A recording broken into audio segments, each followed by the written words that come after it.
chiều mấy em lắm đấy. Lát mà chồng cũng về thấy bằng đeo khẩu trang nó chửi như này.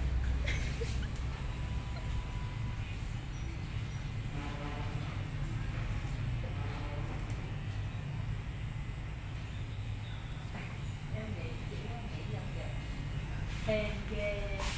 Em niệm phòng mới khỏi. Mày biết hồi trưa đã đang đói. Cái thằng ngày nay có nhiều cái mà không có thời gian mà kể, học ít trong lòng. Hồi trưa giờ chị cũng kêu kể cho em kể. Đồng Tháp vậy thì sao dám kể. Đâu cái gì nữa.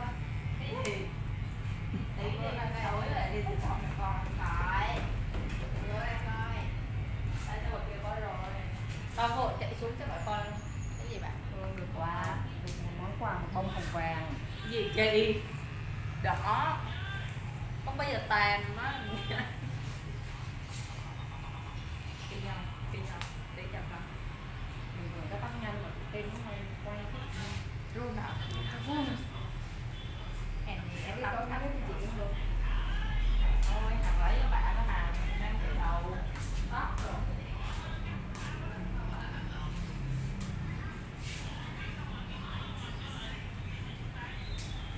cái gì đi biên hòa hả chưa biết nữa. Cái gì không? ra quên camera đây bình thường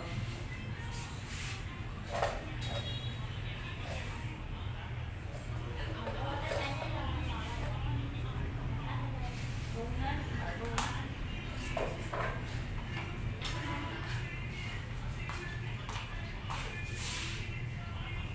cái ngón tay của em nó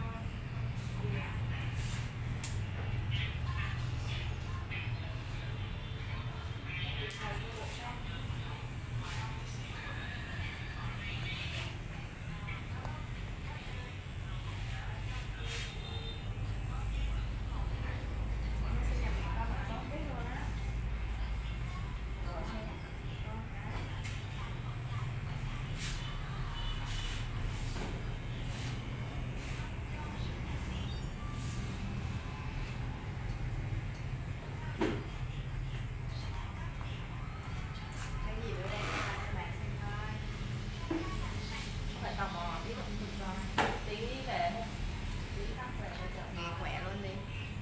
món quà này tôi cho người ta coi được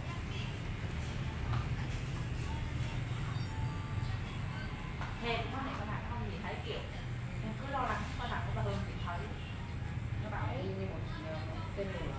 em cố tình á em một tính dấu sau lưng á mà hên nó cắm mặt vô nó không chị thấy hả về đừng nói nhạc tí đó bạn này ghê đi phải hả vội chạy xuống xem kiểu Mày yêu tao ra mày thấy vô tình, tao mới thấy mày giấu rồi. thôi đi em vừa mở cửa lên kêu kiểu cái bảo vậy Mày không kêu tao không thấy rồi.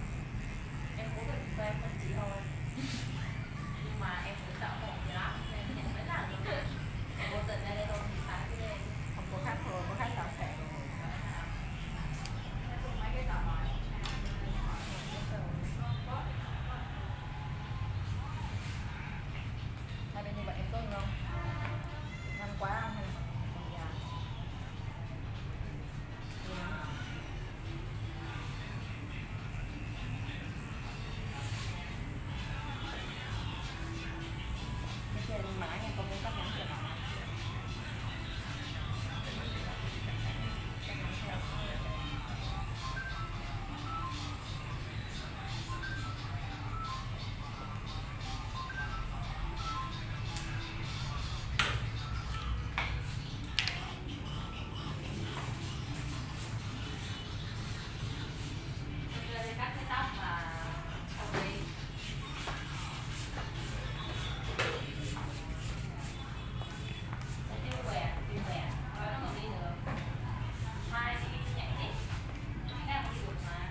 muốn còn chơi cái tóc rồi nhiều hơn. Hắn lời treo cao lên tí. mái cao lên hả?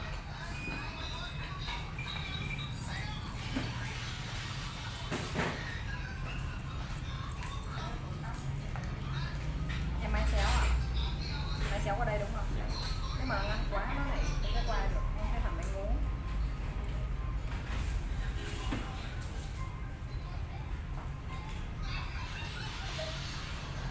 Dắt xe ra đi nát, tôi không mua về được chưa em?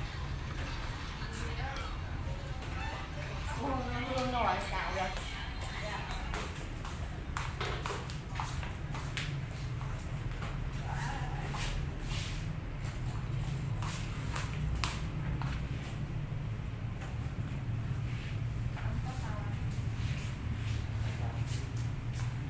Kiểu này mà cao lên có khác không? Hay vừa thôi?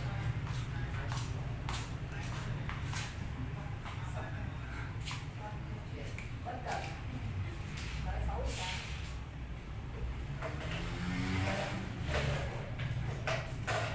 Cao mà khác vừa nha. Sao đến nghe này để cả? Cả bát sao để cả? Đi ra đây, đi ra.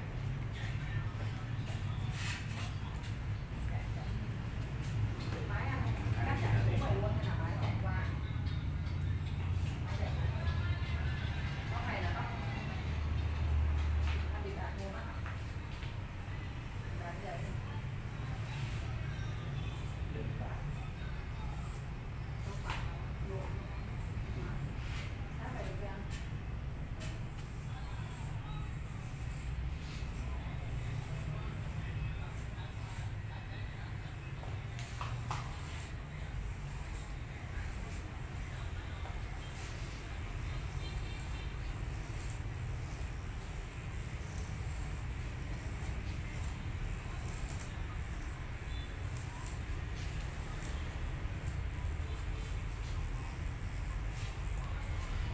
Tôi thì mọi người đi ngủ rồi.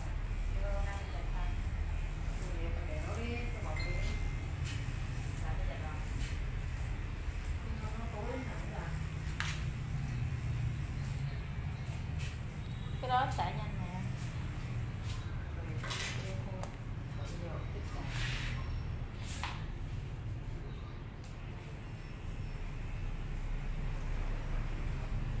Đây đấy chị. Lại lên hả? Đây là nó lại.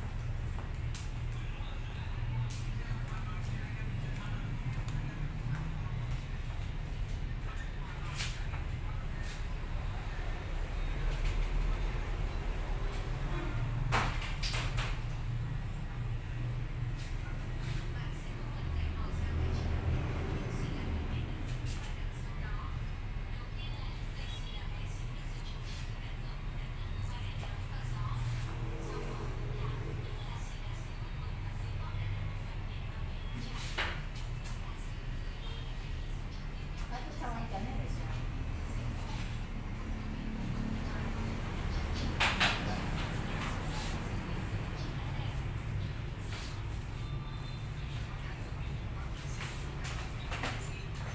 Cái này là các bạn và tao phải nhắc qua nhuộm màu.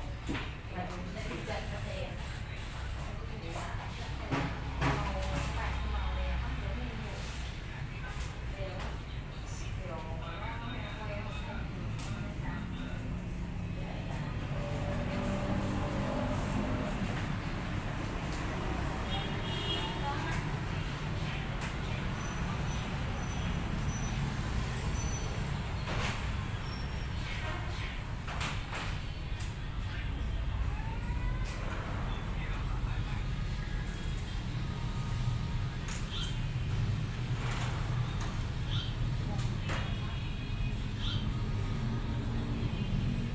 Trời ơi, ngày gì mà nó kẹt xe thì ba ngày phụ nữ mai ơi.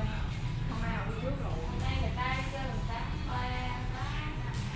Ta kêu người ta phá kẹt rồi. Thì bảo là ngày phụ nữ không chịu đâu. Cô ơi, có phải phụ nữ đâu biết. Cho dù có